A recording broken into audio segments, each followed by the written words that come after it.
Am I the only one asking these questions? I ask myself these questions every day, quietly, sometimes loudly, sometimes with hope, sometimes with exhaustion.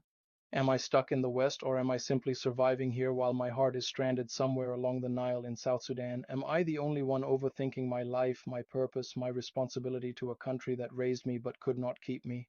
Will South Sudan ever be safe when leadership still behaves as if the world has not moved into the 21st century? Will our people ever accept one another as human beings first, before tribe, before history, before revenge? These are not weak questions. They are the questions of a generation that has seen too much war, buried too many dreams, and lived too long in uncertainty, the quiet burden of the diaspora.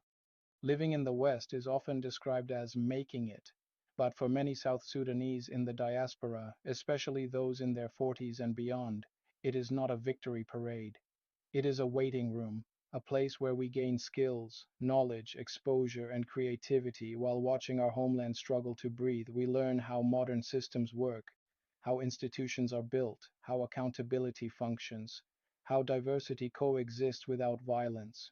We learn that disagreement is not treason, and questioning authority is not rebellion. Yet every lesson learned abroad comes with a painful question. Will this knowledge ever be useful back home? Is leadership the problem? Let us be honest. Leadership matters. Countries do not collapse by accident. They are shaped, for better or worse, by the people who hold power. In South Sudan, leadership has often confused authority with ownership. The state is treated like personal property. Criticism is seen as betrayal. Creativity is interpreted as intimidation. New ideas are viewed as threats instead of opportunities. A modern nation cannot be built by leaders who fear educated citizens.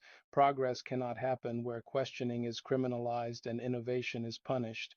You cannot build a future while fighting ghosts of the past. Are communities the problem? It is easy to blame tribal communities. It is also lazy. Communities did not design weak institutions. Communities did not militarize politics.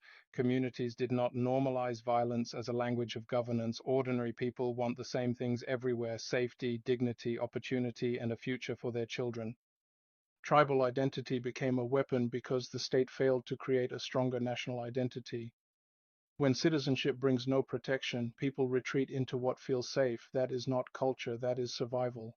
Are resources the curse? South Sudan is rich in land, oil, water, and youth, but resources do not cause conflict by themselves. Mismanagement does, greed does, a lack of vision does. Many countries with fewer resources have built stability. The difference is not what they have, but how they organize power, distribute opportunity, and enforce rules. Resources only become a curse when leaders see them as spoils of war rather than tools for development. The fear that silences creativity.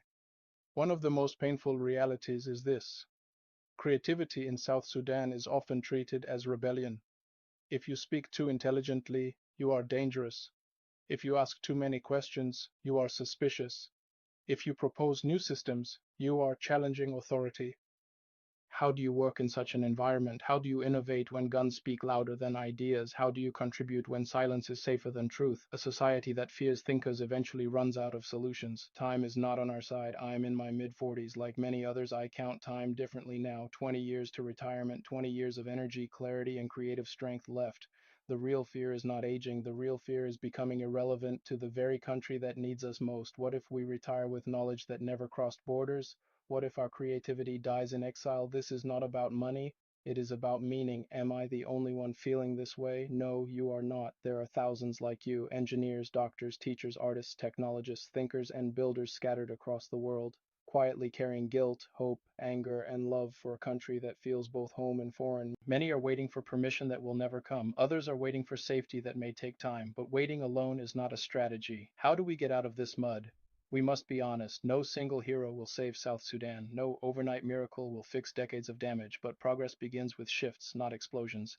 It begins when knowledge is shared horizontally, not imposed vertically.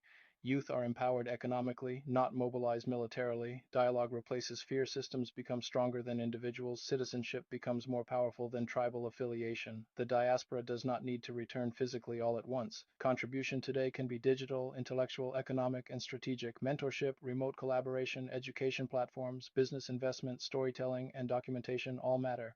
Change does not always start in parliament, sometimes it starts in minds, a question worth ending with. The real question is not whether South Sudan will change. The real question is whether we as South Sudanese are ready to imagine a future that does not depend on guns, fear, or outdated leadership models. If we can imagine it, we can begin to build it. And if you are asking these questions, you are not late, you are not weak, you are not alone, you are part of the unfinished story.